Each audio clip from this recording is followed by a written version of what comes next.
నిన్నటి నుంచి ఇప్పుడు వరకు ఒక్క ఫుడ్ ప్యాకెట్ వెళ్ళా అక్కడికి. మొత్తం ఇక్కడెక్కడే పంచుతున్నారు కానీ ఏరియాలో ఒక్క ఫుడ్ వెళ్ళా. మా అమ్మగారికి 2 రోజుల నుంచి జ్వరం, మా నాన్నగారికి బీపీ షుగర్, ఇంటి పేపర్లు అన్నీ తడిచిపోయాయి. వాళ్ళు పైన వెళ్ళి కూర్చున్నారు. ఒక్క ఫ్లోరే, ఆ ఫ్లోర్ కూడా మునిగిపోతే వాళ్ళకి దిక్కు లేదు. ఆ సందు మొత్తం అడిగా, ఒక్క ప్యాకెట్ కూడా వెళ్ళలేదంట. ఇక్కడెక్కడే పంచుతున్నారు. పడవలు తీయమంటే ఎవరు తీయట్లా, ఇక్కడెక్కడే తిరుగుతున్నారు. ఆ గంగాలమ్మ గుడి అదే తిరుగుతున్నారు. ఆ కండ్రిక అటువైపు ఎవరు వెళ్ళట్లేదు.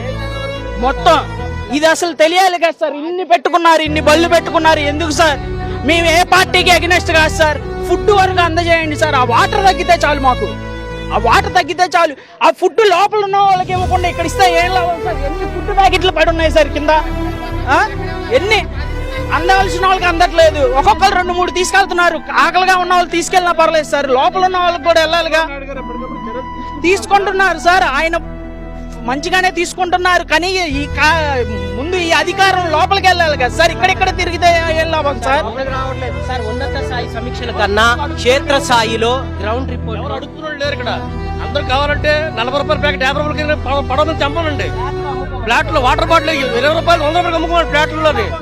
ఎవడు వద్దట్లేదు, తీసుకురావాలి కదా. ఖాళీ తిరుగుతున్నారు అందరూ. మధ్యలో రావట్లేదు. ఇదైతే పార్టీలకి దీనికి అసలు సంబంధం లేదు. సప్లై అనేది మధ్యలో రావట్లేదు. ఈ రిస్కీ టీం కూడా ఓన్లీ మెయిన్ రోడ్ మీద తిరుగుతున్నారు తప్ప ఆ లోపల మాత్రం వెళ్ళట్లా. లోపలికి ఒక్క ఫుడ్ ప్యాకెట్. రాష్ట్ర ముఖ్యమంత్రి చంద్రబాబు నాయుడు గారు ఎన్ని చర్యలు తీసుకున్న అధికార యంత్రాంగం మాత్రము బాధితులను రక్షించడానికి పెద్దగా చర్యలు తీసుకోవడం లేదు. ఎవరిని అడిగినా మాకు సంబంధం లేదంటే మాకు సంబంధం లేదంటే దాటవేస్తున్నారు తప్పితే చర్యలు తీసుకోవడం లేదంటారు. ఇక్కడ ఎవరు కూడా యాచించడం లేదు.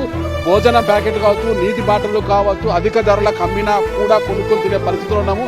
అయితే తమ కాలనీలలో ఇక్కడ చూడొచ్చు, ఒక మహిళను అక్కడ జంట తీసుకెళ్తున్నారు సమస్యలు పడడంతో.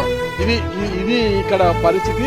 ఏదేమైనా కూడా ఆయా కాలనీలకు, అన్ని కాలనీలో బోట్లను పంపించి ఆ కాలనీ వరదల్లో చిక్కుకున్న వృద్ధులను ఇతరత్ర వారందరినీ కూడా రక్షించడంతో పాటు అన్ని కాలనీలకు కూడా భోజనము, నీటి సరఫరా, పాల ప్యాకెట్లు అందించే ఏర్పాట్లు చేయాలనేసి రాష్ట్ర ముఖ్యమంత్రి వాళ్ళు కోరుకుంటున్నారు. చంద్రబాబు నాయుడు గారు ఎన్ని చర్యలు తీసుకున్నా అధికార యంత్రాంగం పని చేయకపోవడంతో ఈ పరిస్థితి తలెత్తిందనేసి ఇక్కడి ప్రజల యొక్క వాదన.